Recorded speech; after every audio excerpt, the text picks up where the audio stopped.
오늘 변호사님 나오신다니까 네. 벌써부터 국민들이 많이 이렇게 기다리고 있습니다. 아이고, 감사합니다. 네, 시청자 여러분 반갑습니다. BJ 톨입니다. 야, 여러분들 오늘 정말 여러분들이 너무나 좋아하시고 또 너무나 기대를 많이 하시고 또 대한민국에 지금 이분이 없으면 안 될 정도의 그 정말 대한민국에 어떻게 보면 영웅이라고 할 수 있는 고영주 변호사님, 자유민주당 대표 모시고 오늘 대한민국의 현실에 대해서 그리고 앞으로 어떻게 나가야 될 방향에 대해서 한번 낱낱이 리얼하게 들어보는 시간 갖도록 하겠습니다. 예, 변호사님 안녕하세요. 안녕하세요. 네. 감사합니다. 네. 변호사님, 많은 분들이 또 네. 우리 고영주 변호사님의 그 활약상이라든가 예, 이런 걸 기대하는데 예, 혹시 이 변호사님 모르시는 분이 또 있을 수 있으니까 예. 변호사님 소개를 잠깐 해주신다면. 예. 자유민주당 대표로 있는 고영주 변호사입니다. 저는 1976년에 사법시험 18회로 합격을 해서 78년에 사법연수원 8기로 졸업을 하고 검사를 시작을 해가지고 28년 동안 주로 공안검사를 했습니다.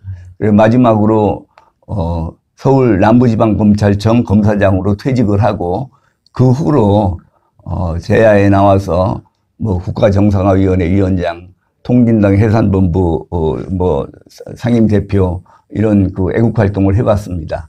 예, 그리고 잘 아시다시피 통진당이 위원정당인 거를 제가 그 이론을 밝혀서 통진당이 해산되게 했습니다. 예. 진짜 대한민국에 아주 굵직굵직하고 큰 예. 그런 역할을 하셨는데요. 예. 변호사님 방금 소개했지만은 제가 지금 찾아봤더니 아우 경력이 너무 화려하세요. 굉장히 화려하신데 검사장까지 하시고 그러셨는데 지금 어떻게 보면은 변호사님의 어떤 공직 생활 플러스 또 시민사회 활동 이 두 가지로 나눌 수가 있는데 혹시 가장 내가 진짜 자부심을 느끼는 어떤 그런 시절이 있었습니까? 예, 제가 공안검사를 하면서 민중민주주의가 공산주의나 마찬가지로 이적 이념인 것을 제가 제일 처음 밝혀냈습니다. 그러면 민중민주주의가 공산주의나 마찬가지로 이적 이념인 것을 밝혀낸 것이 어떤 의미가 있느냐. 우리나라에서는 공산주의 선전선동이 허용되지 않지 않습니까? 그런데 민중민주주의가 이적 이념을 모르는 동안에 그 민중민주주의라는 이름으로 공산주의 이념 선전선동을 맘대로 해왔었습니다.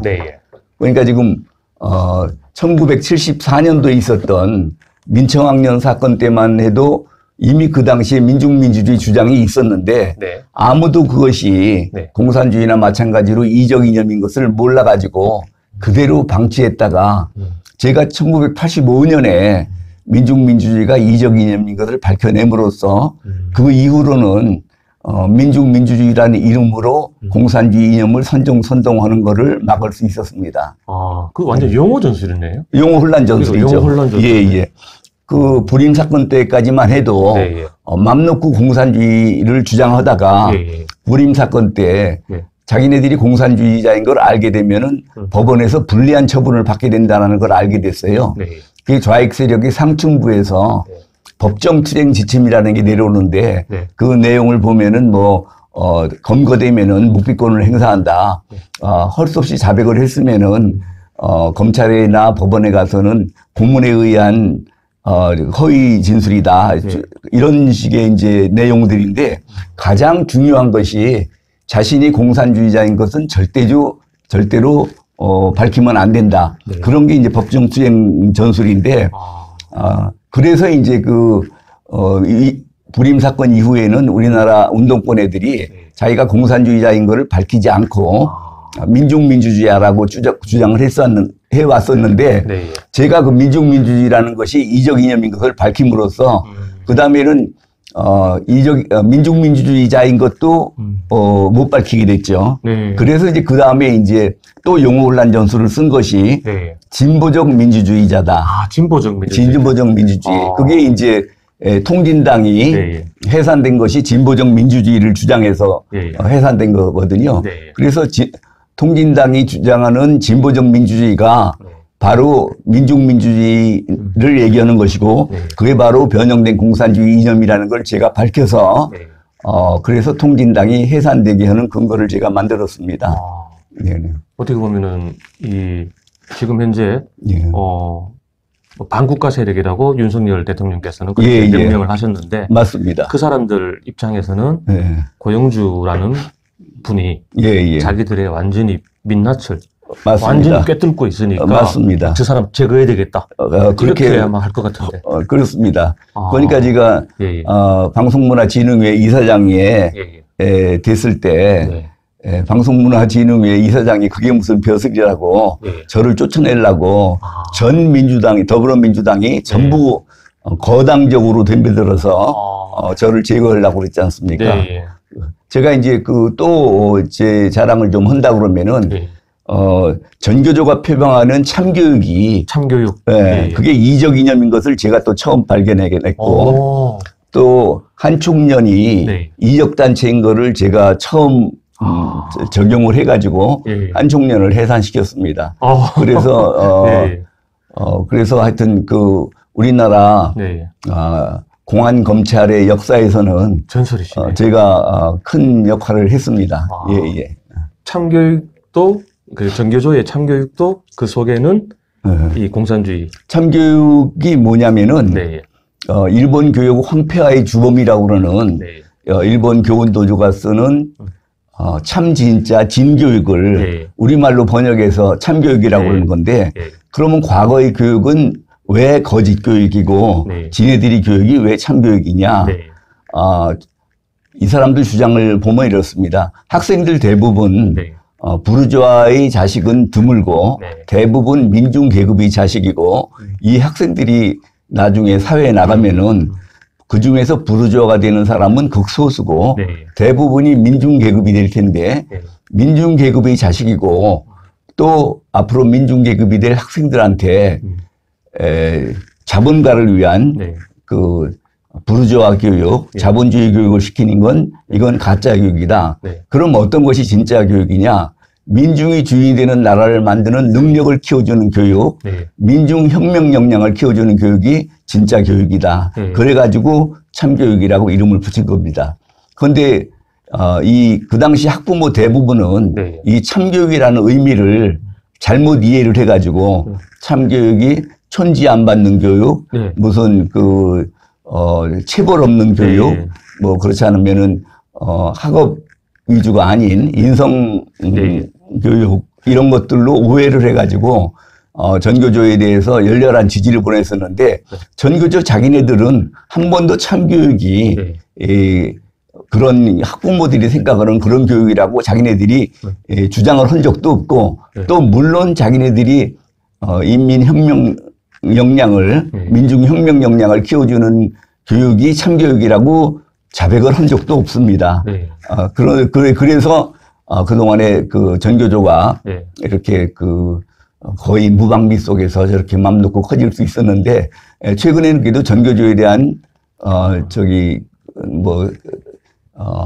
견제가 많아져 가지고 요즘은 많이 줄어드는 것 같습니다. 그래서 변호사님께서 전교조의 실상과 저들의 참교육 속에 들어가 있는 진짜 원래 목적 이런 것들을 다 이제 말씀하시니까 우리 많은 학부모 단체에서도 이제 깨닫고 그런데 제가 이렇게 설명을 드리면은 문제가 뭐냐면은 이게 걔네들의 선전 이론이거든요. 그러니까 지금 민중이 주인이 되는 나라를 만드는 능력을 키워주는 교육, 민중혁명 역량을 키워주는 교육이 참교육이다 그러면은 정말 민중계급의 자식이고 앞으로 민중계급이 될 학생들한테 그러는 게 맞겠다라고 잘못 오해를 할 수가 있어요. 그런데 쟤네들이 주장하는 그런 민중민주주의 국가라든지 민중주권을 갖는 국가라든지 이런 것들은 공산주의의 실천 이론에 들어가면은 그게 전부 가짜거든요.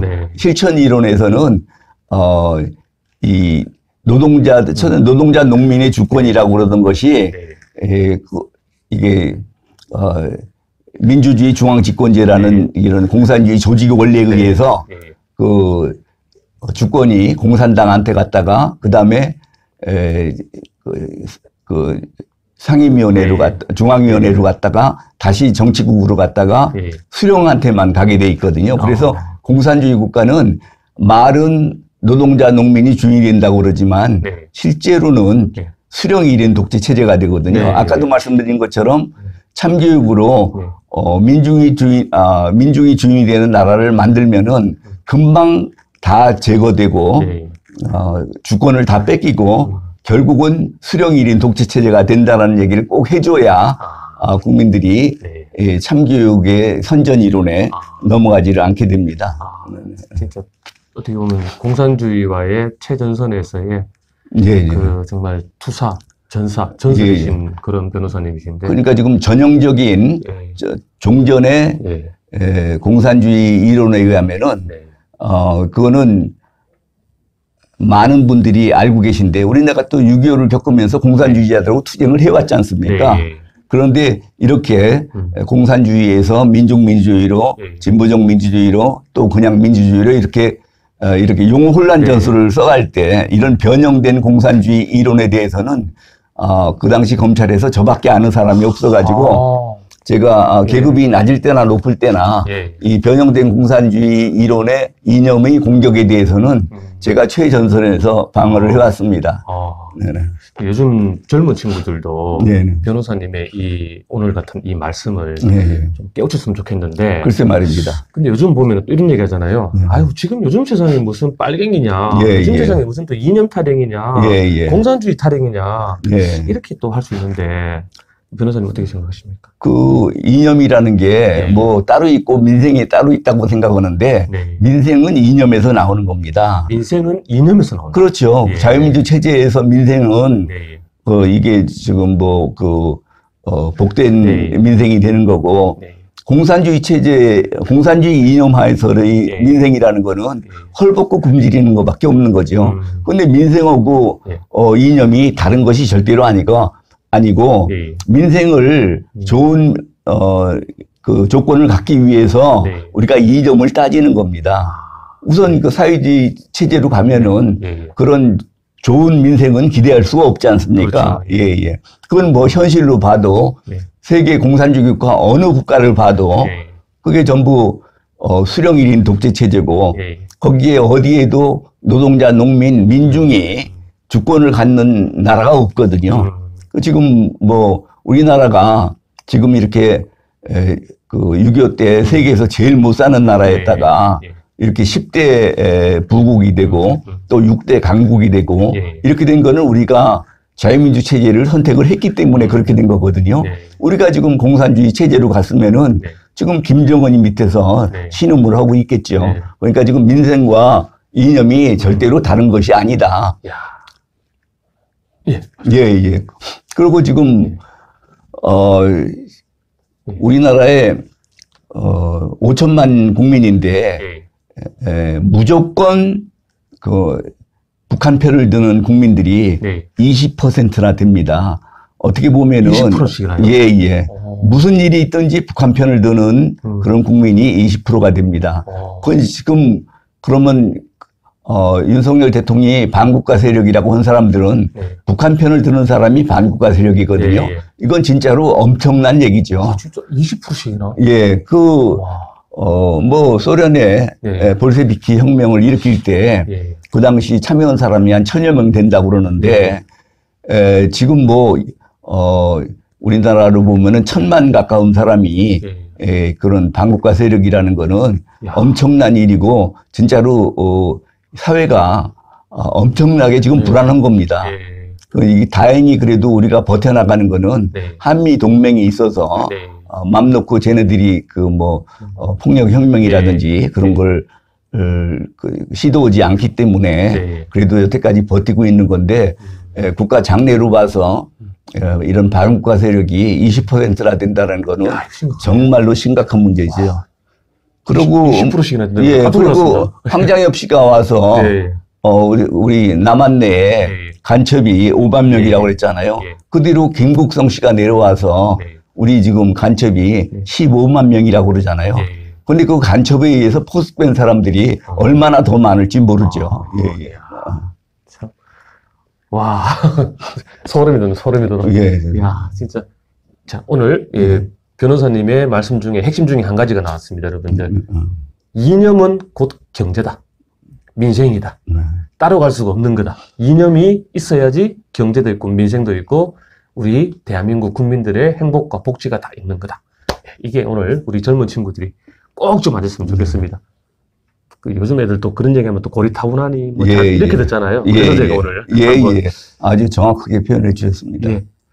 근데 제가 그 변호사님 한번 오늘 인터뷰할 거라고 한번 제가 한번 이력을 한번 좀 제가 좀 조사를 해봤는데 변호사님이 서울대학교 화학공학과 출신이시더라고요. 근데 화학공학과 갔다가 또 사법시험에 도전을 했어요.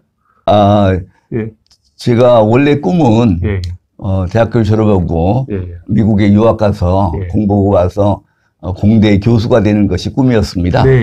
그런데 제가 대학교 3학년 때 아버지가 돌아가셔가지고 그 아버지 사업을 제가 물려받고 싶은 생각은 추호도 없었는데 그냥 버려둘 수가 없어가지고 제가 대학교 3, 4학년 때 사업을 헌매선을 대학교 4학년 성적이 제대로 안 나왔습니다. 그래서 장학금을 받을 수 있는 성적이 안 돼서 결국은 이제 교수가 되는 꿈은 접었고 그대로 이제 군대에 입대를 해가지고 3년 동안 군대 생활을 하는 동안에 제가 근무했던 임지가 그 광주에 있는 전투병과 교육사령부 내에 포병학교 교장실에 있었습니다. 근데 그전에는 이렇게 휴대폰 같은 게 없었기 때문에 장군하고는 언제든지 연락이 돼야 되는데 그래서 장군 사무실에 당번병 둘이 교대로 하루 종일 사무실을 지켜야 되는 일이었습니다. 근데 그 당시에 저는 이제 이등병 달고 쫄병으로 갔고 고참은 이제 제대 말년이 되니까 틈만 나면 나가고 싶어 하고 그래서 뭐 저야 뭐 그래도 이계급제 사장을 하다가 이등병 달고 나가고 싶은 생각도 없고 그래서 이제 선임 보고 나가라고 그러고 주로 이제 사무실을 저 혼자 지켰는데 그러다 보니까 심심하잖아요. 그래서 뭐를 읽을까 하다가 보니까 제가 사업을 하면서 보니까 법을 좀 알아야 되겠더라고요. 그래서 이제 법책을 공부를 했는데 장군 사무실에 있으니까 휴가를 갈 수가 없습니다. 그런데 15회 사법시험을 보는데 다른 사람들이 사법시험 보러 간다고 그러니까 휴가를 주더라고요. 그래서 뭐 너만 사법시험 보냐? 나도 사법시험 본다 해가지고 그러니까 정말로 휴가를 주더라고요. 그래서 가서 이제 사법시험 그때 1차 시험을 봤는데 그 당시에 서울법대 출신들도 10명에 1명꼴밖에 1차 시험에 합격을 못했는데 제가 어떻게 합격이 됐습니다. 그러니까 이제 그 당시 이제 서울법대에 나오셔서 15회 합격하신 선배가 이제 자기 친구들은 10명에 1명꼴로밖에 1차 시험 합격을 못했는데 어떻게 네가 군대에 있으면서 그걸 합격을 했냐. 너 한번 고시강부 한번 해봐라. 그래서 그냥 그 당시에는 대수롭지 않게 들었는데 그 후에 제대하면서 뭐를 할까 생각을 하다가 지금 그 당시까지는 제가 재수를 한 번도 안 했으니까 한 번 재수했다고 치고 1년 정도 투자해보는 것도 괜찮겠다 싶어가지고 그래서 이제 사법시험 공부를 하게 됐습니다. 몽테스키웨의 저서 법의 정신. 그러니까 제 주변에 법을 한 사람들이 아무도 없어가지고 제가 어떻게 하면은 우리나라 법을 알 수 있는가. 그런데 이제 법이 뭔지를 알고 싶어가지고 책방에 가서 보니까 몬테스키의 법의 정신이라는 책이 보이더라고요. 법의 정신이니까 저걸 보면은 뭐 법을 좀 알겠나 해가지고 봤더니 전부 삼권 분립에 관한 얘기만 있더라고요. 그래서 그 다음에 이제 그거 가지고는 도저히 저게 안 돼가지고 가보니까 또 법철학이라는 책이 있더라고요. 그래서 법철학을 읽어보니까 또 법철학도 전부 풍토와 법과의 관계 이렇게 돼가지고 우리 실상에 쓰이는 법하고는 상관이 없고 그래서 그 다음에 가서 보니까 법학 통론이라는 책이 있더라고요. 법학 통론을 보니까 거기에 이제 헌법, 민법, 형법 해가지고 쭉 이제 법 체계랑 이게 나오더라고요. 그래서 이제 제가 이제 헌법서부터 책을 사가지고 예. 쭉 한번 읽었는데 그러다가 이제 아까 말씀드린 것처럼 15회 사법시험 1차를 그야말로 한번 제가 어느 정도 아는지 시험해보고 싶기도 했고, 그래서 이제 사법시험 본다고 우선 휴가를 받아갔던 거죠. 예. 야, 진짜. 머리가 천재신데요. 그런 건 아니고요. 네. 누구나 다 할 수 있습니다. 네네. 예, 그리고, 그러니까, 참여정부 시 2006년. 예. 참여정부는 노무현 정부인데, 예. 이때 남부지검장을 끝으로 옷을 벗었다. 예. 이때 보면은 노무현 정권이 보복을 했다, 나한테. 노무현 정권 5년 내내 핍박을 받다가 더럽다고 하면서 검사를 그만뒀다. 뭐 이런 얘기가 있는데. 노무현 정부가 들어서면서, 제가, 제거 대상 10걸에 올랐습니다. 제거 대상 10걸? 예, 검찰에서 제거 대상 10걸. 근데 그 중에 이제 7명은 검사장급이고, 검사장이 아닌 사람이 3명 있는데, 검사장이 아닌 사람 그 3명 중에서는 제가 최고참이었어요. 그런데 이제, 검찰에서는 쫓아내는 방법이 인사상 불이익을 줘가지고 불만을 품고 나가게 하는 방법밖에 없거든요.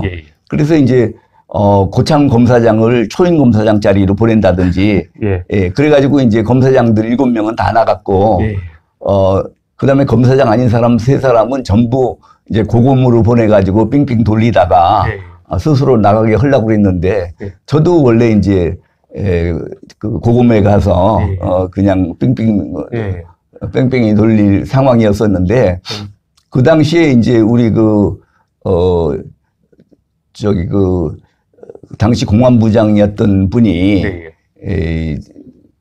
쭉 가면서 봐라 이게 갑자기 얘기하려니까 전함이 잘 생각하는데 그 공안부장님이 이제 초임 검사 자리인 청주 검사장으로 발령이 났어요. 그러니까 그분이 그만둘 생각을 하고, 근데 총장님은 김영삼 정부 때 김태정 총장님이 김대중 정부에도 계속 있는데 저분은 계속 있는데 왜 내가 책임을 져야 되나? 그래가지고 이분이 이제 총장님한테 항의를 하고서는 사표를 낼 생각으로 총장님실로 갔습니다. 그래가지고 총장님한테 아니 우리가 대검 공안부가 김태정 공안을 했지 재공안을 했습니까? 그래서 왜 그 총장님은 그냥 계신데 제가 책임지고 나가야 됩니까?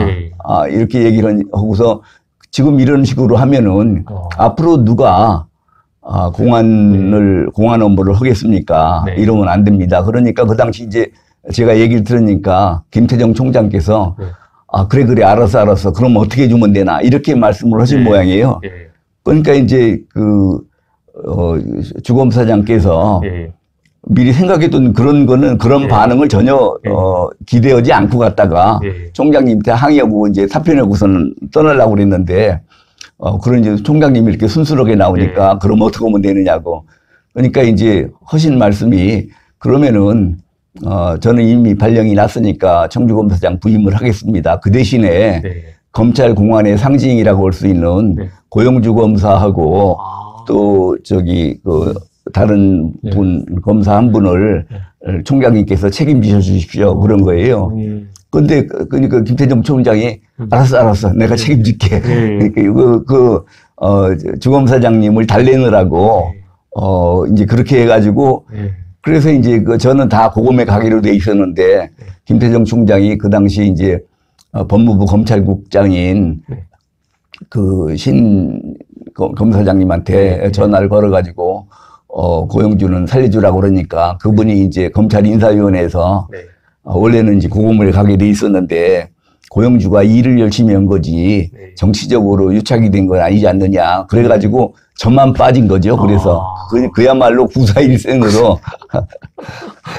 야, 근데 어쨌든 노무현 정부에서 노무현 정부가 검찰을 굉장히 싫어했단 말이죠. 그렇죠. 검찰을 갖다가 개혁하려고 그때부터 했는데 그때 개혁 이제 대상에 10명 중에 한 명이었다. 10명 중에 하나죠. 약간 다 제거됐는데.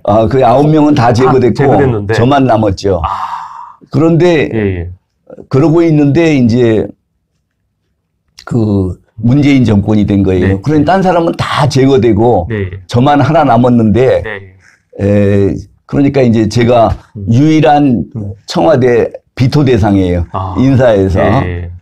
하여튼 그래서 이제 아니 그 당시에 노무현 정부 때도 문재인이 민정수석하고 비서실장도 하고 했잖아요. 그러니까 저기 김대중 정부 지금 착각했다. 네. 김대중 정부 때 내가 제거 대상 10거리였는데 살았고, 김대중 때 살았고, 그게 이제 착각이 됐어요.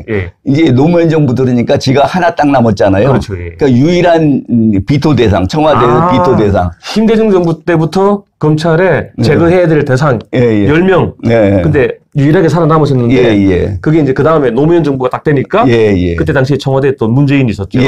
그게 그때 이제 그 민정수석이 문재인이었고 그래가지고서는 하여튼 그 당시에 딴 사람들은 위에서 한 15명이 검사장들이 옷을 벗으니까 아래에서 막 2기씩 3기씩 이렇게 승진을 영전을 해가는데 저는 전국 고검 차장을 다 비워놨는데 그 광주 고검 차장을 갖다가 대구 고검 차장으로 보내고 사실은 그때 제가 이제 옷을 벗으려고 그랬었죠. 그런데 이제 검찰 선배들이 인사라는 게 그런 게 아니다. 조금만 더 지켜봐라. 이제 그러고 있는데 이제 그 당시에 강금실 법무부 장관이 전화를 했더라고요. 그래서 아침에 대구 고검에 근무를 하고 있는데 고영주 검사장님이시죠? 저 강금실이에요. 그러길래 내가 강금실 장관이 이쁠 리가 없잖아요. 그래도 그렇다고 왜 그러시냐고 그랬더니 언제 서울에 올 기회 없으신가요? 그랬더니 그래서 내가 이번 주일은 내가 약속이 있어서 못 가고 다음 주일에는 올라간다고 그랬더니 그러면 그때 올라오시면 좀 봬요 해가지고선 이제 만났죠. 서울지검 앞에 이제 한식당에서 만났는데 취지가 그거예요. 하여튼 자기는 그 첫 번째 인사는 나를 이제 대구고검으로 날린 인사는 이제 청와대하고 국정원에서 짜준 대로 한 건데 요번은 자기가 이제 검찰을 알고 나서 첫 번째 하는 인사라 적재적소에 사람을 배치하고 싶다. 그래가지고 하여튼 그 당시에 각 분야의 전문가들을 전문 그 자리에다가 앉히는데 뭐 정동기 수석 같은 경우는 이제 그 보호국장으로 하고 또 하여튼 그런 식으로 이제 강력부장은 이제 강력 전담을 했던 분한테 하고 저는 그 사람들한테 전부 물어보니까 대검 공안부장을 누가 해야 되느냐고 물어보니까 전부 하나같이 고영주 검사장이 해야 된다고 한다는 거예요. 대검 공안부장. 대검 공안부장을.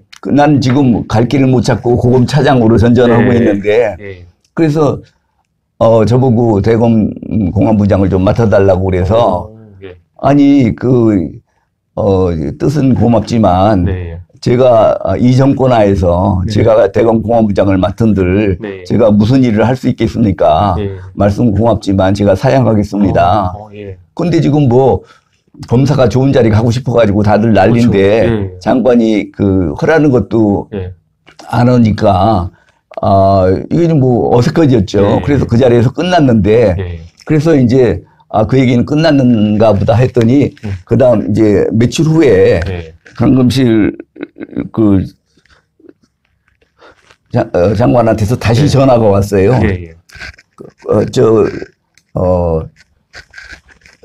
고영주 검사장님이시죠? 저 강금실이에요. 저 지금 청와대 들어가는 중입니다.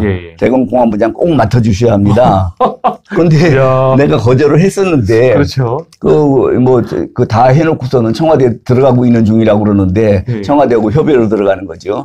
그런데 이제, 거기다 대고 지금 뭐라고 그러겠어요. 알겠습니다. 그랬는데 그날 저녁 때 다시 전화가 왔어요. 아이고, 죄송하게 됐습니다. 근데 이제 그때 이제 청와대 6인 회의인가 7인 회의인가가 있는데, 그때 이제 문재인이가, 고영주 검사장은 아직은 이르다. 아직은 풀어줄 수 없다. 그래서 이제 청와대에서 비토해가지고 제가 안 됐는데 예. 그때 이제 청주지검의 검사장으로 있던 고시 1년 후배가 이제 이병기 검사장이 그 몸이 아파가지고 이제 병원에 입원해 있는데 청주에 그 몰래카메라 네. 사건이 터져가지고 예. 수사지휘열 검사장이 없다고 예. 저보고 좀 미리 가달라고 예. 그래가지고 예.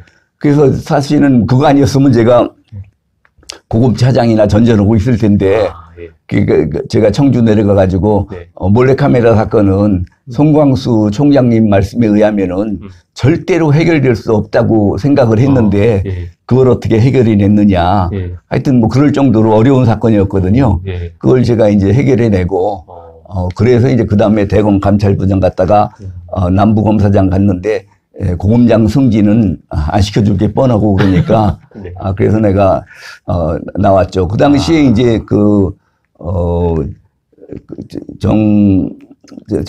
정상명 총장이 예. 검사장들은 어지간하면 자리를 안 내놓거든요. 예. 자리 만들기가 어려워요. 예. 그래서 근데 제가 스스로 나가겠다고 그러니까 아이고 검찰에 신선한 충격을 줬다고 그런 얘기를 듣고 제가 나왔습니다. 와, 진짜 지금 비하인드 스토리를 들으니까 야, 너무나 진짜 또 소름 돋는데 예. 뭐 아마 다들 예상은 하시겠지만 예. 문재인이 그 당시 네. 고영주 검사장님을 예. 비토를 한 어떤 이유가 있을 텐데 간첩인 걸 시인하는 겁니까? 기본적으로는 네. 이제 제가 불임 사건에 예. 사실은 제가 주임 검사가 아니고 예. 주임 검사는 누구죠? 울산에 이게 늙으니까 이제 완전히 저게 다 기억이 안 나는구나. 검사장인데 저는 이제 그 당시에 예. 4차례에 걸쳐가지고 22명이나 구속되는 큰 사건이었기 때문에 공안부의 남은 검사들이 수사 지원을 했습니다. 그러니까 저는 수사를 지원한 검사인데 사람들이 이제 저를 주임 검사로 이제 잘못 알고 있는 거는 제가 이제 불임 사건을 노무현 대통령이 되고 나가지고 불임 사건은 자기가 인권을 알고 사회를 알고 정치를 알고 그렇게 해서 자기를 대통령이 되게 한 사건이다 그래가지고 굉장히 신성시 하는 그런 얘기를 해서 불임 사건은 인권운동이나 민주화운동이 아니다. 그거는 명백한 공산주의 운동이었다. 이렇게 이제 제가 치받고 이제 그러면서 되니까 친노그룹에서는 제가 아주 미운 사람이 그렇죠. 됐죠. 그러니까 이제 노무현 대통령이나 노무현 대통령은 저는 그렇게까지 할 사람은 아니라고 봅니다. 그런데 이제 문재인이가 밑에서 이제 보좌를 하면서 저는 안 된다고. 문재인은 이제 자기가 불임 사건 그러니까 지금 노무현 대통령이 불임 사건 수사에서 대통령이 됐다고는 그렇게 그런 얘기를 하니까 친노그룹에서는 불임 사건이 그런 신화적인 존재가 그렇죠. 되고 그러니까 성역이 돼야 되겠죠. 문재인이도 거기에 올라타려고 자기도 불임 사건을 무료 변론했다. 노무현 변호사와 함께. 모든 자료가 다 그렇게 돼 있어요. 네이버라든지 뭐 이런 거에. 그런데 사실은 불임 사건 때는 자기는 시보였기 때문에 자기가 변호는 못했거든요. 아마 뒤에서 심부름이나 했겠죠.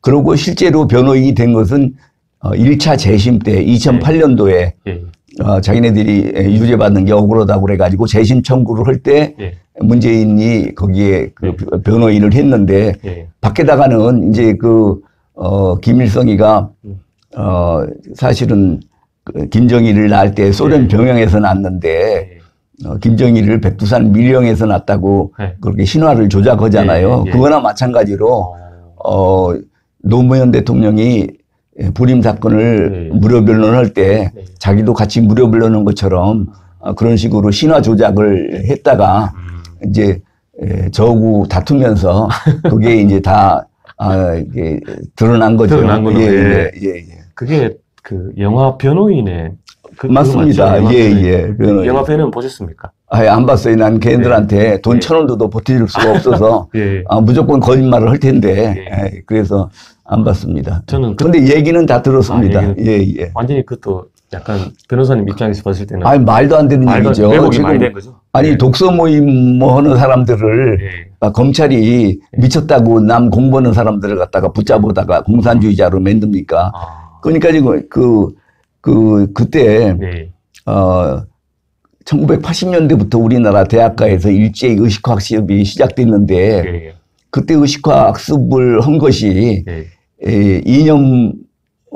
의식화 이념 교육이 아니고 그냥 독서 모임이라고 그러면은 우리나라가 지금 이념 성향이 이렇게 됐겠습니까? 다 그때 그 공산주의 운동하고 공산주의 또 혁명론 공부하고 그래가지고 지금 해서 문재인 정부에 이르러서 그 전대협 애들 한총련 애들이 우리나라를 완전히 공산화하려고 헌법까지 개정하려고 그랬었잖아요. 그런 게 다 있는데 그 당시는 완전히 그 순수한 독서 모임이었다. 이게 좀 말도 안 되는 소리죠. 네.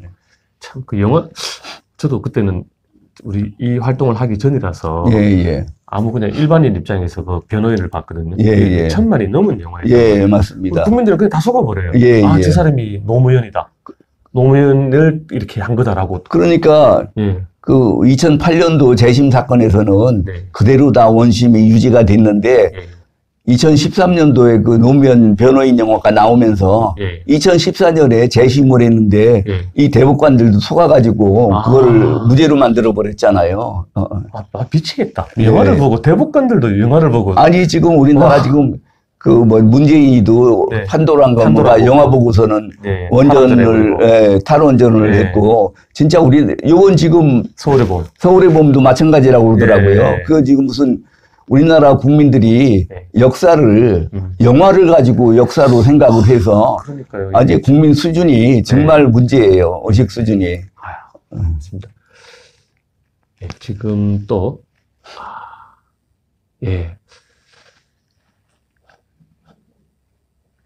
공안검사 선배 김기춘을 도와 박근혜 정부를 견인했다. 2012년에 방송문화진흥회 감사를 거쳐 통합진보당 해산 국민운동본부의 상임위원장을 역임했다. 맞습니다. 아까 말씀드렸죠. 통합민주당 해산 그러면은 고영조 변호사님께서 관련된 거는 제가 오늘 처음 알았습니다. 통합진보당. 통합진보당. 통진당 해산. 아까 말씀드렸죠. 저기 그 이론을 저희가 구성해가지고 조금 자세히 말씀드리면은 2011년도 여름에 그 조갑재 대표님하고 그 당시 서정갑 본부장님하고 같이 식사를 하는데 이분들이 흥분해서 말씀을 하시더라고요.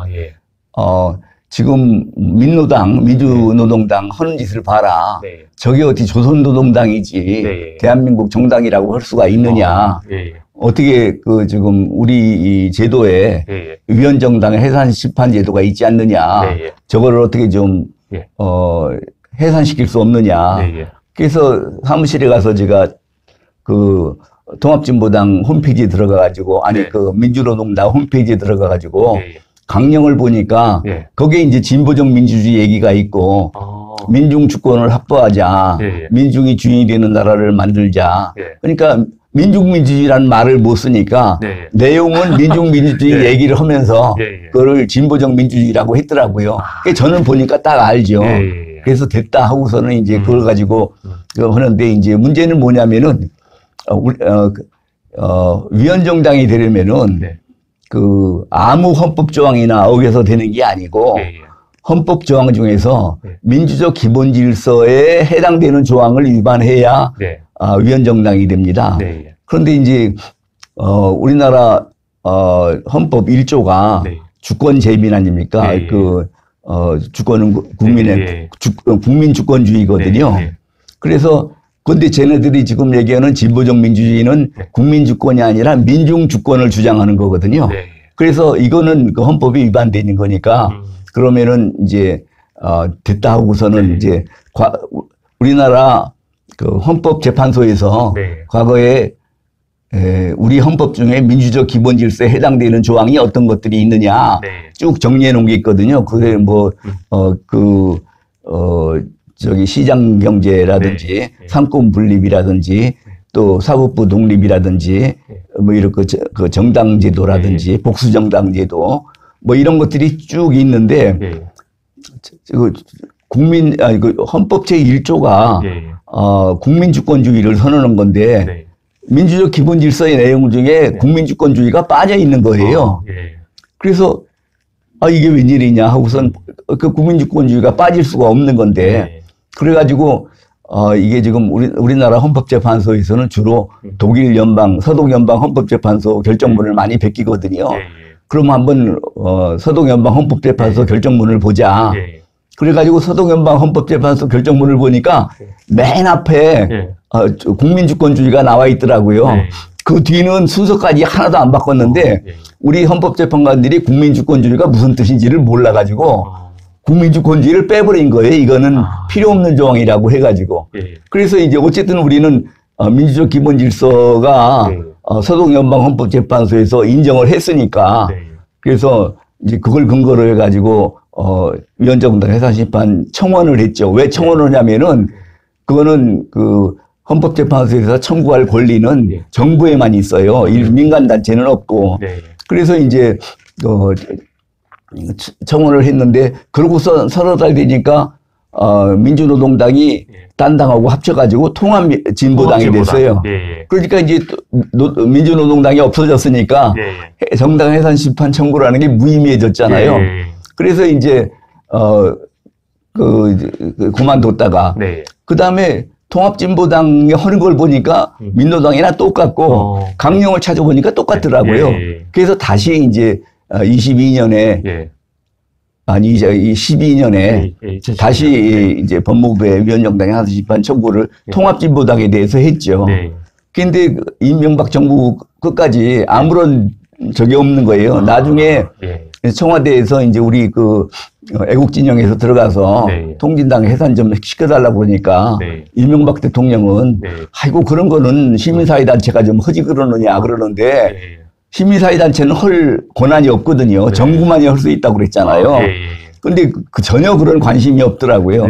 근데 2013년이 됐는데 그래서 이제 박근혜 정부가 들어와서 이제는 다시 한번 해보겠다고 했더니 그거는 이제 김기춘 실장님하고도 이제 그 뒤로 만나서 통합진보당을 위헌정당으로 해산해야 된다고 말씀도 드렸고, 건의를 그러고 또 다 자료도 다 드렸고, 그래서 이제 아까 말씀드린 것처럼 김기춘 실장님이 박근혜 대통령을 설득을 해가지고 박근혜 대통령이 그야말로 어려운 결단을 내려서 통합진보당을 해산심판 청구를 하게 됐고 그걸 수행한 것이 황교안 장관이죠. 그 당시 법무부 장관이었고 어쨌든 시작은 그 고영주 변호사님이 그 당시에 그렇죠. 제가 이론 구성도 제가 했고 이론 구성도 그러고 이렇게 대통령을 설득하는 작업도 제가 했고 그런 거죠. 그리고 뭐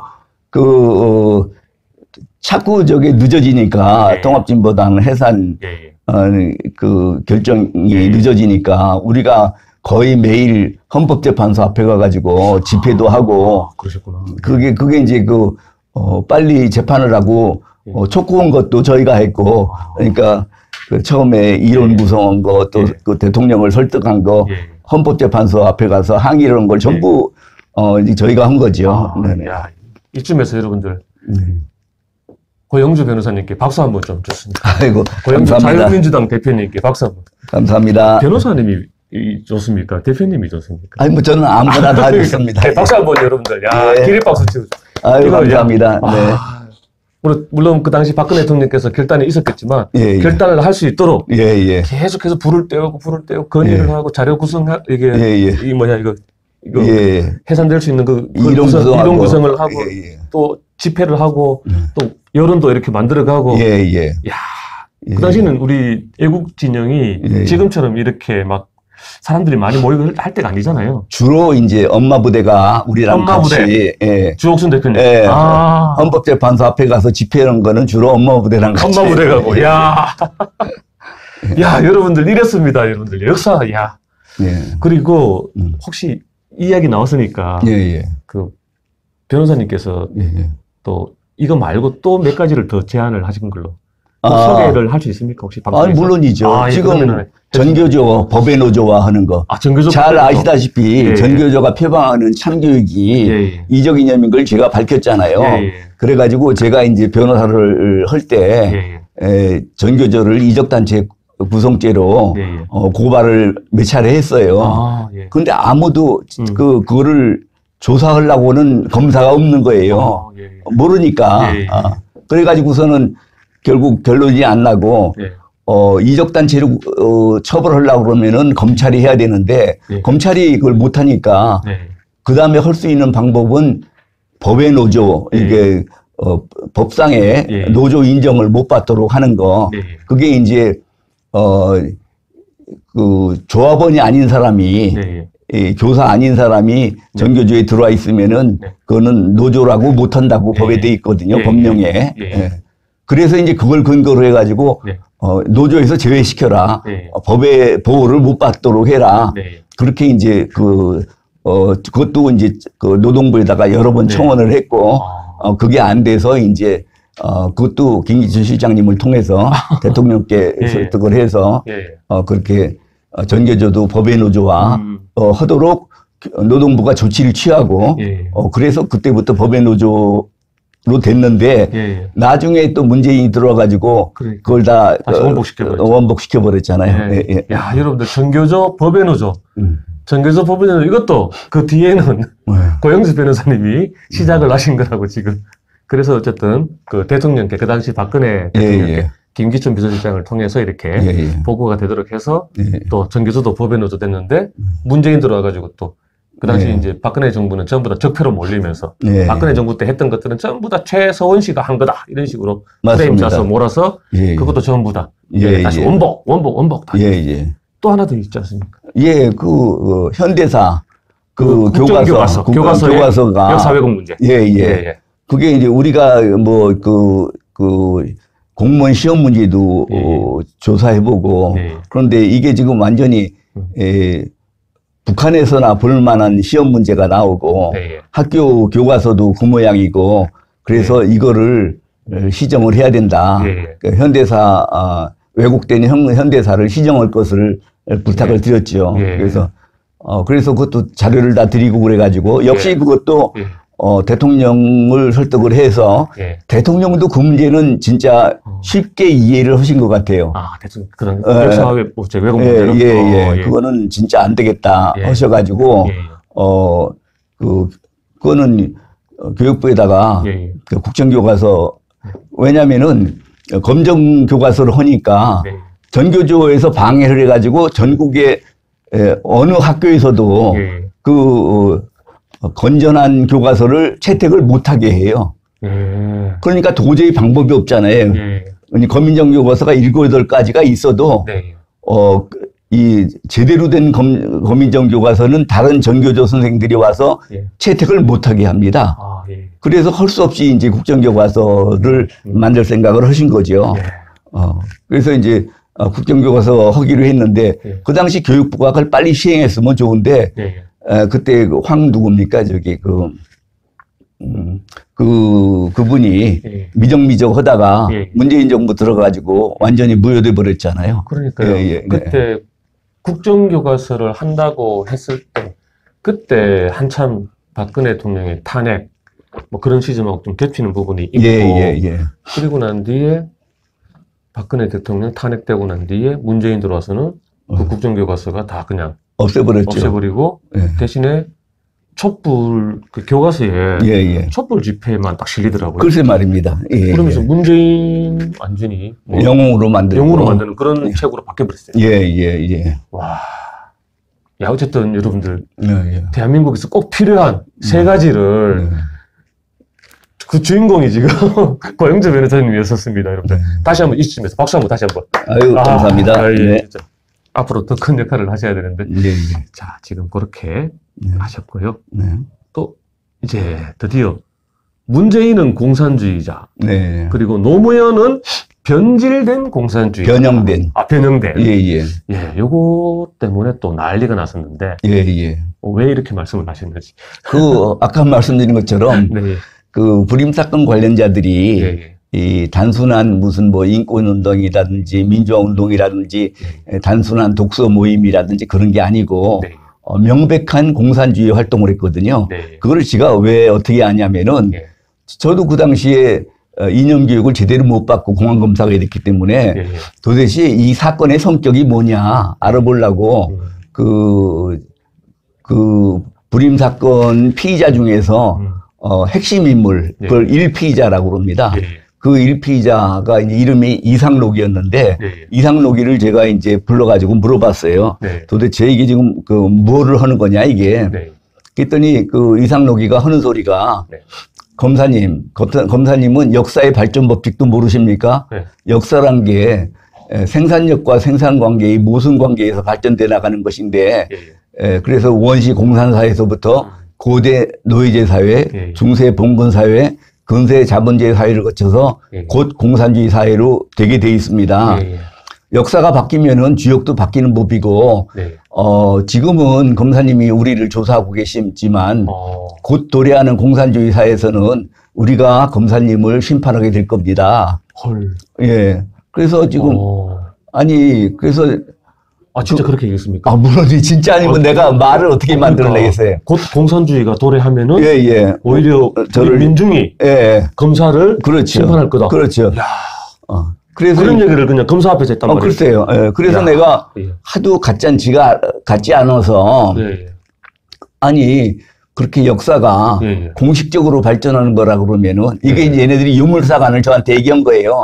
그 당시에 저는 유물사관을 잘 몰랐거든요. 그래도 하여튼 그 말 자체가 정말 말이 안 되는 것 같아서 그렇게 역사가 그렇게 공식적으로 발전하는 거라 그러면은 공산주의 사회들 왜 모순이 없겠느냐. 그 다음 사회는 어떻게 될 거라고 생각을 하느냐. 그랬더니 아직 공산주의 사회도 완전히 도래하지 않았는데 그 다음 사회를 논하라는 거는 언어의 유의입니다. 저희 가지고 장난하지 마십시오. 그래서 내가 나는 공산주의 사회가 되면은 살고 싶은 생각도 없지만 어쩔 수 없이 살아있다 그러면은 자네들 심판을 받아야지 어떡하겠느냐.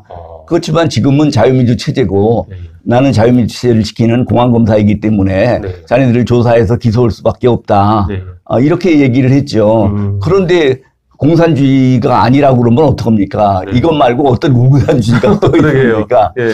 그리고 이제 공산주의가 이제 분명한 것이 그 다음에 이제 문재인이 책에 보면은 뭐라고 돼 있냐 그러면은 그 당시에 재판부가 선입견을 가지고 그 재판을 했다는 거예요. 그러면서 무슨 얘기를 드냐면은 하루는 재판부가 자기 보고 판사실을 좀 오라고 그래가지고 갔더니 자기 보고 영감 저놈들 보시오. 저거 완전히 빨갱이들 아닙니까? 그렇다고 이제 그 재판관들이 완전히 편견을 가지고 있다고 그렇게 이제 비난을 하고 썼는데 재판관들이 얼마나 놀랬으면 그때까지는 그런 주장을 하는 사람을 못 만나본 거거든요. 그런데 거기서 법정에서 맘 놓고 공산주의를 찬양하고 그러니까 이제 지금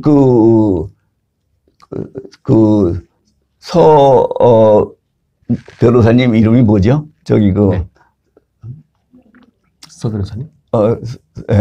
서석구 변호사님? 서석구 변호사님. 서석구 변호사님이 이호철을 무죄 내리신 분이거든요. 왜 그러셨을까? 그런데 이제, 그러니까 저쪽에서는, 그 서석구 변호사님이 아주 애국 판사다 뭐 해가지고 막 그거 했는데, 나중에 보니까, 얘네들이 자꾸 자기를 의식화시키려고 그러는 거예요.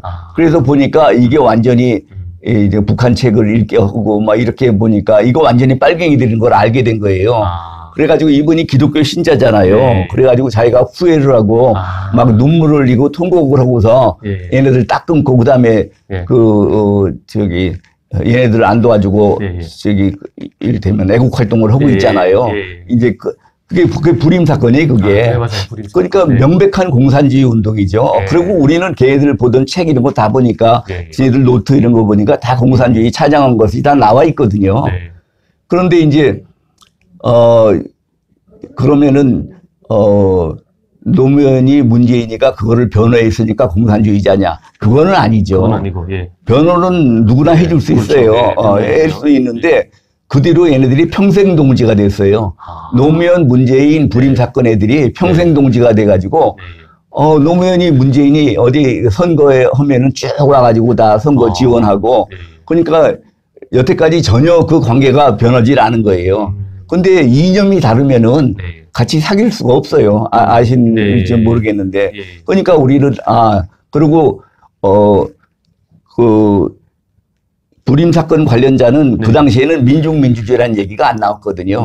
그러니까 그 당시에는 명백한 공산주의자였기 때문에 내가, 문재인은 공산주의자라고 내가 얘기를 할 수 있는 거죠. 그 뒤로 용어가 무슨 뭐 민중민주주의, 진보적 민주주의 바뀐 다음에 같으면은 이제 노무현이처럼 잘 몰라서 민중민주주의를 따라서 했다고 할 수 있는데 문재인은 학생 때부터 학생운동을 했고 또 걔네들한테 계속 도움을 받았고 평생 동지가 됐기 때문에 이거는 명백하게 공산주의자라고 제가 단정을 했죠. 근데 그것만 가지고 한 건 아니고 문재인이를 공산주의자라고 단정한 증거가 한 30여 가지 됩니다.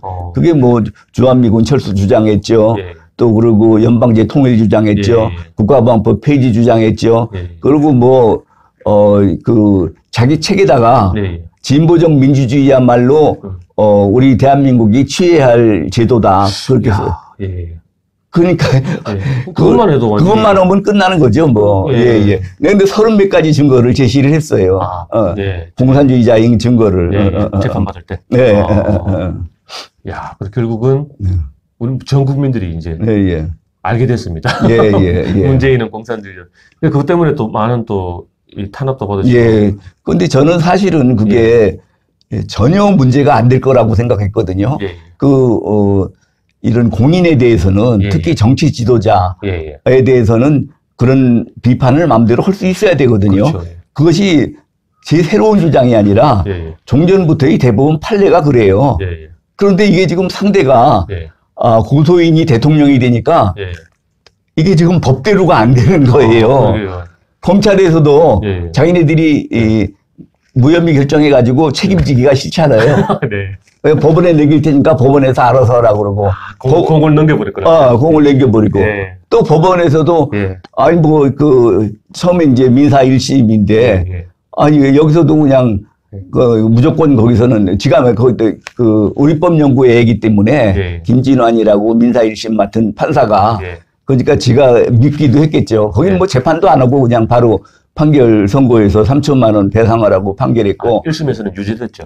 아니, 그 다음에 형사사건은, 그 훌륭한, 판사였어요. 이분은 무죄를 내리는데, 2심에 가서, 2심에서 유죄됐습니다. 최한돈이라는 판사가, 이게 지금 하여튼 우리를 속여가지고, 재판을 그냥, 속게 해가지고, 그래서, 징역 10월에 집행유예 2년 판결을 냈고, 그러니까 지금, 최한돈이라든지 민사 1심, 2심 맡은 애들은 다 우리법 연구회, 국제인권법 연구회 그런 애들이거든요. 다 김명수 체제하에서. 그래, 김명수 체제하에서죠.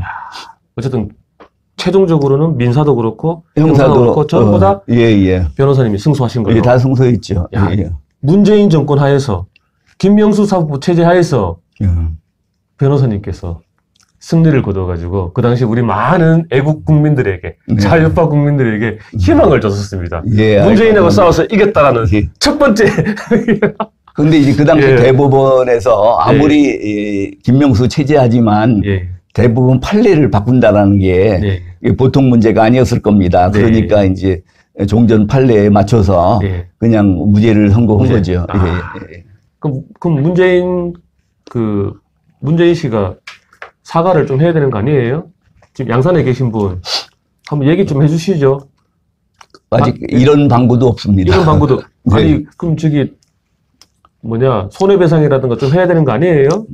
우리가 이제 소송 비용 청구를 할 겁니다.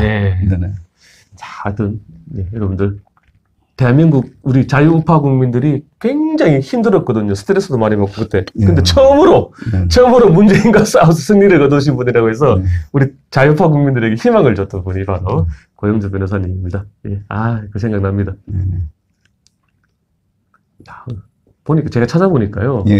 변호사님이 저 좌파 진영에 정말 타겟이 많이 될 만한 글을 많이 하셨더라고요. 광화문 촛불 집회 참가자에 대해서 모든 민노총이나 정교조에서 동원된 사람들이다. 라는 발언을 해서 이거 가지고 또 많이 힘드셨는데. 방송말의진흥회 이사장을 때 그 이사회에서 저쪽에 우리 내가 국민의 뜻을 배반하느니 뭐니 이제 하니까 그게 어디 국민이냐 또 동원된 사람들이지. 맞습니다. 자, 어쨌든, 이러니까, 10적이 됐죠, 10적. 맞습니다. 10명의 제거 대상 중에 한 명, 된 것 같습니다. 자, 그리고, 변호사님, 이제 그 다음 거 들어가기 전에, 변호사님, 통계 조작. 진짜 이거는 있어서는 안 되는 일이거든요. 그렇죠. 대한민국을 완전히 분식회계시켜서 맞습니다. 대한민국을 망하자고 하는 거거든요. 맞습니다. 그런 엄청난 짓을 저리는 그 통계 조작에 대해서 고발을 하셨다고요? 그거 한번 좀 설명 좀 해주신다면. 저희가 그 공권력 공권력 감시센터라는 걸 만들었어요. 우리 다른 애국 진영에서. 그래서 이제 거기에 고발인이 필요하잖아요. 아무나 그런 걸 하려고 안 그러니까. 그렇죠. 그래서 이제 자유민주당하고 뭐 한변이라든지 이런 몇 개 단체가 거기서 이제 고발인으로 나서서 고발을 했습니다. 말씀하신 대로 통계 조작은 이거는 그야말로 나라는 망하더라도 이제 국민들한테 인심이나 어짜 분식센터, 분식회계를 하는 거잖아요. 그래서 진짜로 그 엄중한 죄인데, 그래서 이제 저희가 그걸 처벌해달라고 했죠. 문재인이가 지은 죄가 뭐 그것뿐이 아니잖아요. 그렇죠. 뭐 완전 아니죠. 국사범이고 뭐 한데, 하여튼 여태까지 국사범인 것을 안 다뤄주니까, 통계 조작이라도 우선 해라. 그렇게 하고 있는 거죠. 그 정도면 저는, 제 방송에서는 제 혼자 방송할 때는, 이거는 국가 반란죄다, 이거는. 그렇죠. 이거는 진짜 이거는 매국노다, 이거는. 그렇게 격하게 이제 표현을 하거든요. 지금, 아니, 지난번에 탄핵 때, 그 헌법재판소에서 탄핵 결정이 안 나면은, 민주혁명밖에 없다고 그랬잖아요. 그렇죠. 그 말은 그게, 저기 그, 내란 예비죄거든요. 그게, 그런 자가 여러분들 대통령이 되었었습니다. 야, 근데 그런 자가 누구보다, 저는 솔직히 잘 몰랐거든요. 잘 몰랐는데, 변호사님은 이제 공안검사에 살아있는 전설이셨고 하기 때문에, 반국가 세력, 주사파라든가, 그 586 운동권 세력들이라든가, 이 정책이 너무 잘하셨단 말이에요. 잘 알죠. 근데 그런 자들이 정권을 잡았다. 맞아요. 어떤 생각이 드셨습니까? 아니, 그러니까, 아까, 김대중 정부 들어서 저를 제거 대상 10걸로 놓고, 또, 노무현 정부에서 유일한 비토 대상으로 놓고 하는 거 보고, 특히 노무현 때 이제 그 불임 사건 애들이 많이 이호철이도 들어갔고. 이호철. 그런데, 아니, 나는 공산주의가 안 된다고 주장을 했고, 지네들은 공산주의가 된다고 주장을 했는데, 그러면 지금이 공산주의 사회냐. 헌법은 그대로 있으니까 공산주의 사회가 아닌데, 왜 내가 쟤네들한테 심판을 받아야 되느냐. 그거 생각하니까, 그야말로, 아주 뭐 속이 상했죠. 저는 뭐 인사 가지고, 그렇게 별로 속상한 적은 없었는데, 뭐 가면 가는 대로 이러면 되지, 뭐 어디 자리가 특히 뭐 좋고 나쁘고가 있습니까? 그런데, 이거는 내가, 그 부당한 심판을 받고 있다고 생각하니까 내 주장대로 공산주의가 안 됐는데 공산주의가 된다고 주장한 사람들이 나를 심판하고 있으니까 이거는 뭔가가 문제가 있다. 그래서 보복이라고 생각하니까 내가 아주 견디기가 힘들었고 스트레스 장난 아닌데 그 당시에는 그만둔다고 생각을 했었는데 그 당시에 제가 변호사를 개업한다는 생각만 있었으면은 바로 그만뒀을 거예요. 그리고 변호사 개업을 했을 거예요. 근데 저는 평생 변호사를 한다는 생각을 못 해봤어요. 그래서 나가면 그러면은 나는 연금 받아먹고 산다 생각을 했는데 나중에 이제 주변에서 설득을 하고 뭐 하면서 보니까 아니 지금 뭐 검사장 승진을 못하는 사람도 많이 있는데 그런 사람도 다 참고 사는데 뭐 고검 차장 월급 받아서 먹고 사나 이게 지금 연금 받아서 먹고 사나 차라리 고검 차장 월급 받아서 먹고 사는 게 더 낫겠다. 네. 그래서 지금 그때 이제 사표를 안 내고 그러다가 이제 나중에 이제 남부지검장 된 다음에는 내가 이제 고검장 승진이 되느냐 안 되느냐가 문제가 될 때이기 때문에 어차피 고검장 승진도 안 된다 그러면은 검찰에 있어봐야 뭐 무의미 하겠다 싶어서 제가 나온 거죠. 야, 진짜 지금은 그냥 이제 웃으면서 말씀하시지만은 그 당시는 진짜 변호사님이 뭐 그때 검사 시절이었고 너무 진짜 힘들으셨겠어요. 진짜 와, 어쨌든 나라가 그래도 5년 만에 또 이렇게 바뀌어가지고 자, 변호사님 요 이야기를 이제 지금까지의 온갖 경험과 그리고 본인이 경고하시고 그리고 또 대한민국의 앞길을 위해서 책을 냈습니다.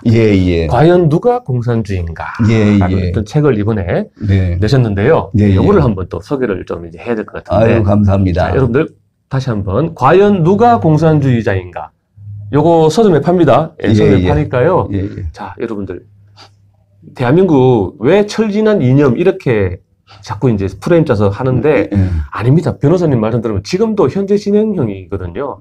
그때 그 세력들이 지금 뭐 국회에 지금 진보당으로 해서 들어가 있고 맞습니다. 민노총을 장악하고 있고 그리고 또 이재명이가 그 경기동부이라고 하고 이 짬짬이가 되어서 또 성남시장, 경기도지사, 당대표까지 지금 다 해먹고 있단 말이에요. 지금도 지금 현재 진행형입니다, 여러분들. 요걸 책 소개를 하는데 책 내용 보니까 또 아주 또 좋은 내용이 많았어요. 제가 준비를 했습니다. 한번 자, 여기 보시면요, 여기 공산주의자들의 5가지 사기 수법, 그리고 운동권 NLPD 해부, 통진단 종교적 해산 비하는 아까 말씀했으니까 빼고, 근데 요거 공산주의자들의 5가지 수법 여기 뭐예요? 지금 제가 이 공산주의를 다루는 공안검사로서 공산주의 이념을 뭐라고 정의하면 좋겠나 해서 제가 정의를 내렸습니다. 사회적 약자를 이용해서 정권을 획득하려는 사기극이다. 그러면은 왜 사기극이냐? 노동자 농민들한테 혁명이 성공되면은 나라의 주인이 되고 하여튼 그 천국이 이루어질 것처럼 그렇게 얘기를 해놓고 정작 혁명이 성공을 하면은 노동자 농민은 가지고 있던 주권도 뺏기고 모든 권리와 자유를 다 뺏기게 되고 그러니까 뭘 큰 걸 줄 것처럼 했다가 있는 것까지 다 뺏어가 버리니까 이건 사기 아닙니까? 그런데 이제 왜 저런 사기에 넘어가느냐? 이거는 그 공산주의자들이 사기 수법이 기기묘묘하기 때문에 그렇습니다. 되게 이제 그 5가지 사기 수법을 쓰는데 뭐냐면은 첫 번째가 이론이 이중구조로 돼 있어요. 우리가 알고 있는 공산주의 이념은 전부 이게 공산주의자들이 선전 이론이지 자기네들이 실천하는 이론이 아니에요. 이를테면은 노동자 농민이 주인이 된다. 능력에 따라 일하고 필요에 따라 분배한다. 뭐 계급이 없는 사회다. 이런 거는 전부 선전 이론이에요. 그리고 실제로 그러면 실천 이론에 가서는 어떻게 되느냐? 권력은 계급 간에 나눠 가질 수 없다. 농민을 믿지 마라. 노동자한테 농민하고 같이 갈 생각하지 말라는 거예요. 왜 농민을 믿지 말라고 그러냐? 그럼 농민은 땅에다가 농사를 짓는 사람들이기 때문에 땅에 대한 애착이 강하다는 거예요. 자기 소유, 소유욕이 강하다는 거죠. 그래서 언제든지 부르주아들과 영합할 수 있는 그런 기회주의적 속성을 가지고 있다는 거예요. 그러면은 노동자 농민이 주권자라고 그랬다가 농민을 빼버리니까 그것도 거짓말이지만 그럼 농민은 주권자가 될 수 있는, 노동자는 주권자가 될 수 있느냐? 그 수많은 노동자가 어떻게 그 올바르게 주권을 행사하겠느냐? 그래서 자기네들 민주집중제, 민주주의 중앙집권제라고 그러는 건데 민주집중제 그게 공산당 조직 원리입니다. 거기에 따라서 노동자의 주권을 공산당한테 위임하라. 그러면 이제 자기 주권을 공산당한테 줘버렸으니까 노동자는 주권자가 아니잖아요. 예. 그러니까 지금 그러면은 공산당은 그럼 주권자가 될 수 있나? 예. 공산당도 수십만 명, 수만 명인데 네. 어떻게 공산당에서 효과적인, 효율적인 주권 행사를 할 수 있겠습니까? 네. 그래서 공산당의 그 주권을 그 상급기관인 중앙위원회에다가 위임하게 돼 있어요. 이것도 네. 민주집중제나 마찬가지죠. 네. 그럼 중앙위원회도 수십 명, 수백 명인데 네. 이 사람들이 어떻게 효율적인 주권 행사를 할 수 있겠어요? 네. 그래서 주권을 네. 다시 정치국에다 위임하고 네. 정치국도 또 수십 명인데 어떻게 이 사람들이 네. 효율적인 주권 행사를 할 수 있겠어요? 네. 그래서 효율적인 주권 행사를 위해서 민주집중제 이론에 의해서 수령한테 위임을 하게 되어 있습니다. 예. 그러면 이 주권이라는 게 절대적인 권력이거든요. 예. 자유민주체 한 국가에서 주권이라는 거는 예. 절대적인 권력이 주권에 반발하는 사람은 그 나라에 살면 안 돼요. 예. 그거는 그 반항해도 안 예. 되고 그러니까 지금 수령 한 사람만 수령한테 주권을 가지고 예. 그 사람이 전권을 모든 거를 예. 하고 노동자 농민이 일찌감치 주권을 뺏겨버렸잖아요. 예. 대한민국은 국민에게 주권이 있는데 예. 공산주의 국가에서는 노동자 농민 주권 그 국민들한테 주권이 없는 거예요. 말은 그렇게 하면서 밖에다가는 예. 너희들이 주권자다라고 해놓고 그 자기 정권을 획득한 다음에는 예. 주권을 다 뺏고 예. 그 수용 1인만 주권자가 되는 거죠. 예. 그게 이제 그 사기수법, 예. 사기수법. 예. 선전이론과 실천이론이 전혀 다르다. 아, 예. 두 번째가 용어 혼란 전술을 씁니다. 예. 그러니까 지금 우리나라에서 민족 그러면은 한 결에 이렇게 생각하잖아요. 예. 북한에서는 민족 얘기하면은 네. 그건 주한미군 철수라는 뜻을 포함하고 있어요. 아, 예. 그리고 평화 그러면은 우리나라에서는 전쟁이 없는 상태를 평화라고 생각하잖아요. 네. 근데 북한에서는 온 세상이 공산화된 상태를 평화라고 그래요. 그러니까 우리 민족끼리 평화를 이루자 그러면은 네. 주한미군 몰아내고 완전히 공산화시키자 이 뜻이에요. 이게 용어가 쟤네들하고 쓰는 게 달라요. 네. 그리고 민주주의란 말도 네. 쟤네들이 공산주의라는 건 기본적으로 자유민주 체제를 네. 공격하기 위해서 생겨난 이론이거든요. 네. 그런데 공산주의는 경제적으로도 공산주의고 네. 정치적으로도 공산주의예요. 네. 자유민주주의는 네. 정치적으로는 자유민주주의고 경제적으로는 자본주의예요. 네. 그런데 자본주의에 대해서는 네. 공산주의라는 용어를 가지고 자본주의를 공격하기는 쉽습니다. 사람들 감정에 호소하기가 네.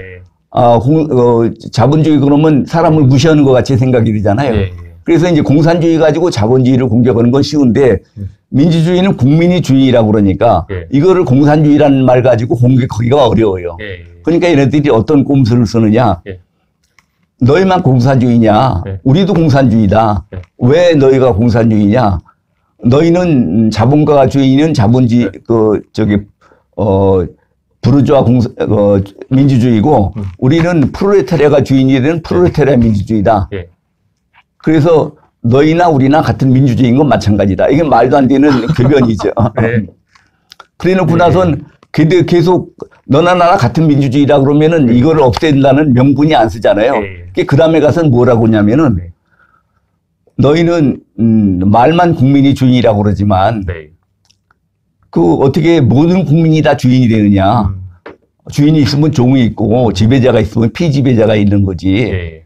그러니까 너희들은 말만 국민이 주인이라고 해놓고 네. 실제로는 네. 소수의 자본가가 다수인 프롤레타리아에 대해서 독재를 하는 네. 그런 부르주아 독재, 또 부르주아가 주인인 부르주아 민주주의다. 네. 우리는 그래요. 어떤 계급이 다른 계급에 대해서 독재를 할 수밖에 없다 그러면은 네. 소수인 부르주아가 다수인 프롤레타리아에서 독재를 하는 것보다는 네. 다수인 프롤레타리아가 소수인 부르주아에 대해 독재를 하는 것이 네. 더 민주적이다. 네. 그래서 쟤네들 주장에 의하면은 네. 자유민주주의는 가짜 민주주의고 프롤레타리아 민주주의, 민족민주주의가 진짜 민주주의다. 이렇게 네. 주장하거든요. 아, 예. 그게 이제 용어 혼란 전술이죠. 예. 야.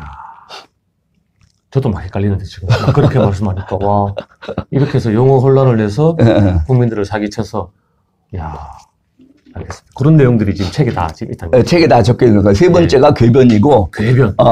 네 번째가 억지. 억지를 잘 써요, 쟤네들이. 네. 그 다음에 5번째가 반복 선전인데 그런 건 책에 보면 자세하게 나와 있습니다. 아, 알겠습니다. 근데 이제 저 책을 왜 만들게 됐느냐.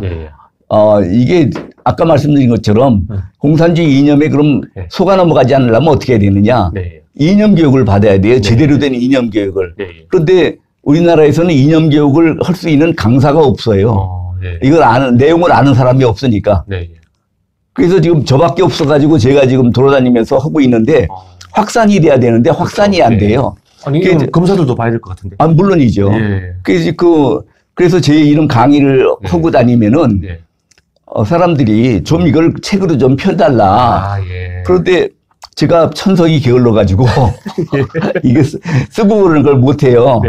그랬더니 우리 사무총장이 여기서 아카데미를 하는데 제 강의를 몇 번 듣더니 아, 이거는 전 국민이 꼭 알아야 된다. 맞습니다. 그래서 어느 날 갑자기 제 강의를 전부 녹취해가지고 와가지고 교정을 봐달라고 왔더라고요.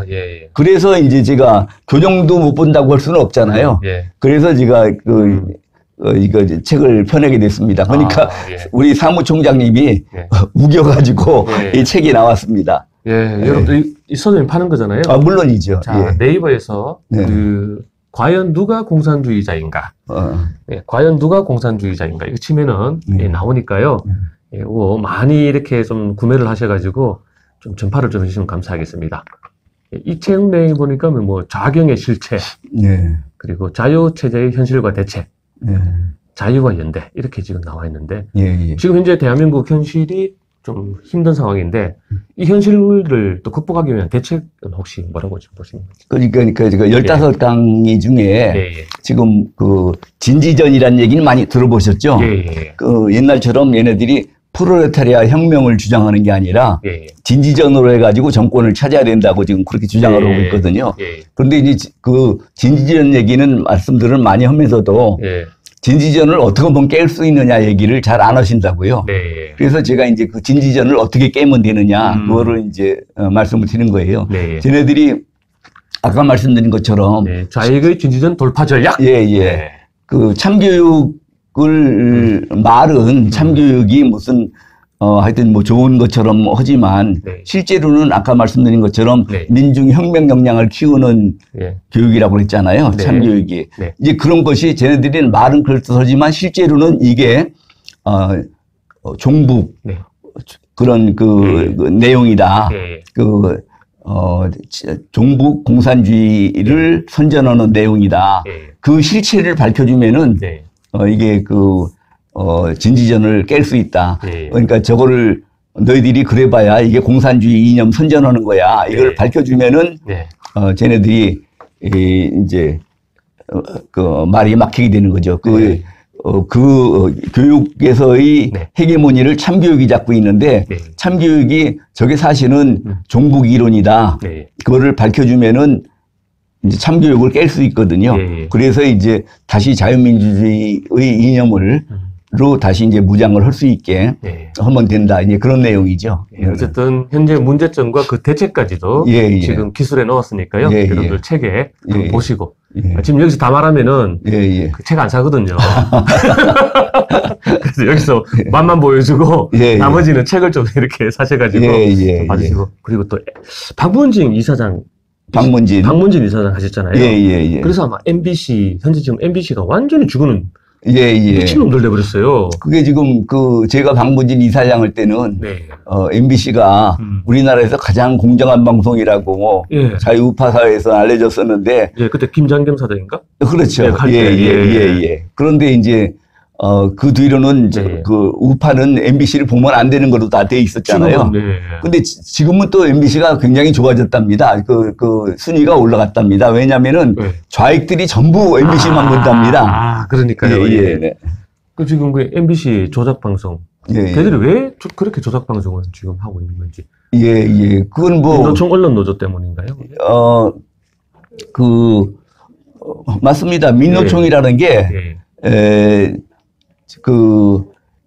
이게 이제 노동자들이 정치 세력화를 목적으로 하는 단체예요. 그러니까 저게 노동조합이 아니고 노동조합 같으면은 네. 근로자의 권익을 네. 그 신장시키는 게 네. 목적인데 네. 지금 민노총은 노동자의 정치 세력화를 위한 그 정치 네. 조직이기 때문에 네. 지금 뭐 저거는 완전히 지금 그 민노총 그쪽을 네. 중심으로 하는 좌익 세력들이 전부 잡고 있거든요.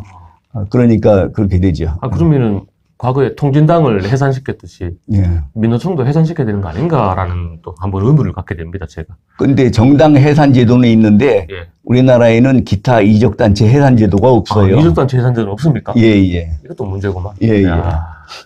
알겠습니다. 변호사님의 경험에 맞춰서 또 예, 그 예. 대책까지도 지금 다 예, 있습니다. 예, 그리고 예. 이거 보니까 이승만 대통령 관련된 게 있어요. 예, 자, 예. 이승만 대통령 관련 거죠. 책이 여러분들 예, 예. 이승만 대한민국 건국 대통령. 예. 이건 만화책이거든요. 예, 예. 이건 어떻게 또 만화책으로 해서 이렇게 이게 예. 굉장히 중요한 얘기인데요. 예, 예. 우리나라가 지금 이념 전쟁을 하고 있잖아요. 예, 예. 이념 전쟁이 따로 있는 게 아니라 네. 역사 전쟁하고 이 겹쳐 있습니다. 예, 예. 근데 역사에서 패배를 하면은 예, 예. 이념도 패배하는 거예요. 그렇죠. 예. 그래서 지금 우리나라 좌익들은 네. 우리나라가 대한민국이 태어나서는 안 됐을 나라라는 거예요. 네, 예. 그걸 증명하기 위해서 예. 이승만 대통령도 친일파 독재자고 예. 박정희 대통령도 무슨 독재자고 예. 뭐 해가지고 예. 이승만 대통령, 박정희 대통령을 예. 공격하는데 전력을 기울이고 있어요. 예. 그것이 얼마나 잘못됐냐면은 예. 지난번에 주호영이 예. 원내대표를 할 때 예. 이를테면 국힘당의 원내대표죠. 예. 그걸 하는데 자기 딴에는 예. 더불어민주당을 공격한다고 그러면서 근데 예. 문재인 치하할 때니까 예. 그러면서 우리나라 지도자 중에는 이런 그 국민을 버린 지도자가 둘이 있다. 그러면서 하나는 임진왜란 때 선조가 예. 국민을 버리고 예. 도망갔다. 예. 그러고 예. 또 하나는 6.25 전쟁 때 예. 이승만이 국민을 버리고 도망갔다. 그게 런승만이다. 런승만이다. 그래가지고서는 비방을 하면서 예. 문재인 보고도 너 국민을 버리면 안 된다. 그런 얘기인데 예. 그런데 처음에 전제 조건이 잘못됐잖아요. 예. 그래서 이건 이승만 대통령에 대한 교육을 전혀 못 받고 예. 이승만 대통령에 관한 책을 한 권도 안 받고 이제 그런 그 무식의 결과거든요. 그래서 무식이 아니라 얘도 좀 간첩 같은데? 주호영도? 뿌락시 같은데? 제대로 교육을 못 받은 거죠. 얘가 예. 지금 그래도 명색이 예. 이를테면은 국힘당의 원내대표를 하는데 원내대표가 또 대구에서 5선인가 4선인가 그래요. 글쎄 말이에요. 그런 자가 그래서 이거는 안 되겠다. 그래서 어른과 예. 아이들이 다 같이 공부할 수 있는 예. 이게 만화책으로 보면 좀 쉽잖아요. 예. 그래서 이제 저희가 이게 지금 그 윤서인 작가한테 윤서인 작가가 이게 고려 5천만 원을 주고 5천만 원을 주고 이게 만든 작품입니다. 예, 이승만 대한민국 건국 대통령. 네네. 예. 이거를 읽으면은 예. 이승만 대통령에 대한 오해를 다 불식시킬 수 있습니다. 예, 알겠습니다. 자, 장시간 예. 모시기 힘든 우리 고영주 대표님을 모시고 했는데요. 진짜 다시 한 번 더 여러분들 고영주 대표님께 박수 한번 좀 주시고요. 예. 대표님 앞으로 계획에 대해서 한번 말씀해 주신다면. 혹시 이제 윤석열 정권 하에서 예. 지금 너무나 중요한 때인데 좀 맡을 어떤 그런 아니요 저희가 지금 자유민주당을 맡았잖아요. 예. 저희 생각은 네. 저희가 누굽니까 이재명이가 되면 안 되기 때문에 네.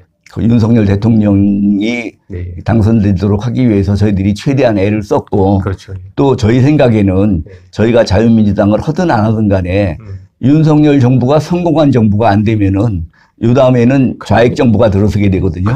그래서 윤석열 정부가 성공한 정부가 돼야 되는데 원래 저희 당의 이제 목표는 첫 번째가 종북 좌익 정권 종식이고 네. 두 번째가 기회주의 가짜야당 청산입니다. 예. 그 당시에 기회주의 가짜야당이라는 건 우리가 국힘당을 네. 두고 한 얘기인데 예.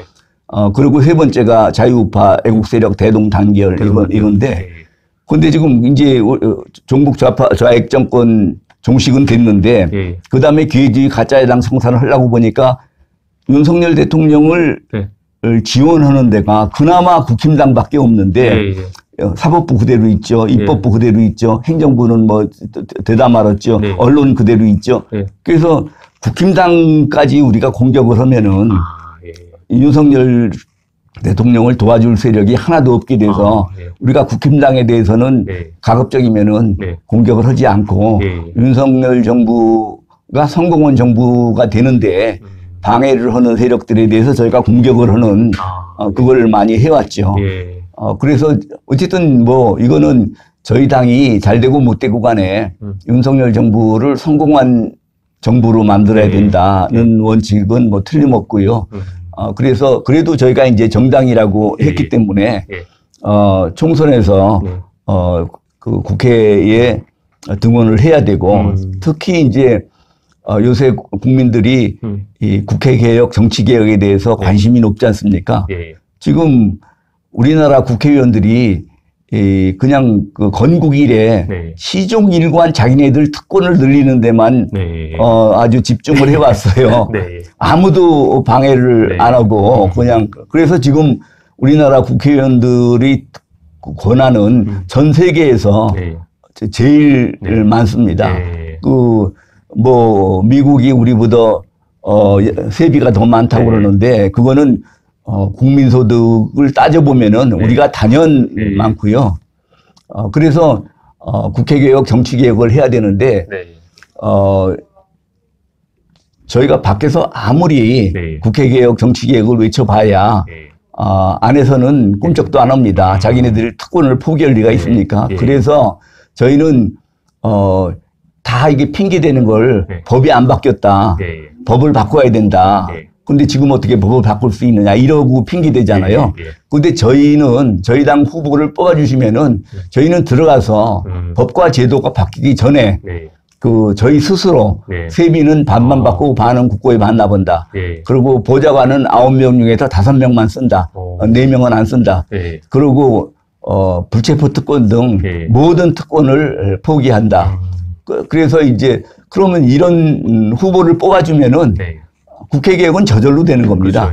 그리고 정치 개혁을 위해서 너무나 무식한 국회의원들이 많지 않습니까? 뭐 학력이 짧다 이런 게 아니고 국가관도 없고 그래서 이제 저희는 저희가 아주 수준 높은 저기 자유민주 아카데미를 하고 있습니다. 그래서 이 아카데미를 수료한 사람에 한해서 공천을 준다. 공천을 주고. 예. 그렇게 지금 해놓고 있습니다. 그러면은 저희 당 후보가 되면은 이런 그 자격을 갖춘 사람이 들어가서 스스로 이게 그 법과 제도가 바뀌기 전에 우리 특권을 스스로 포기하기 때문에 저절로 국회개혁 만일 국민들이 저희 당 후보를 많이 뽑아주시면은 다른 당도 안 따라올 수가 없거든요. 그렇죠. 그러면 나중에는 제도적으로도 바뀔 수가 있는 거죠. 예. 어떻게 보면은 매개의 역할을 하는 거죠. 예, 맞습니다.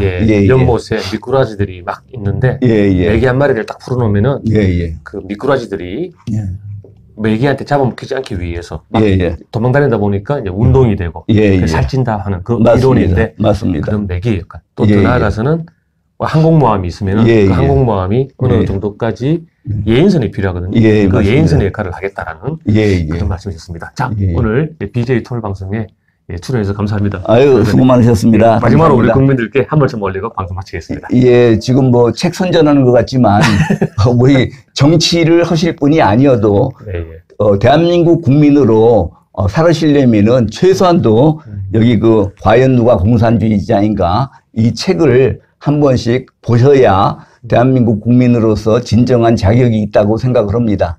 오해하지 마시고 이 책을 많이 봐주시기 바랍니다. 감사합니다. 네, 감사합니다. 지금까지 대한민국의 전설 고영주 변호사님과 함께했습니다. 감사합니다.